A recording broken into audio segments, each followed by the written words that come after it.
ஒரு தந்தையோட பெருமையை சொல்றதுக்காக ஆண் குழந்தைகள் எல்லாரும் வந்து நின்னாங்க.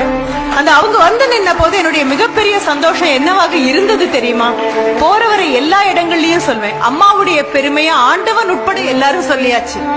தாயுடைய பெருமையை சொல்லாம யாரும் போனதில்லை.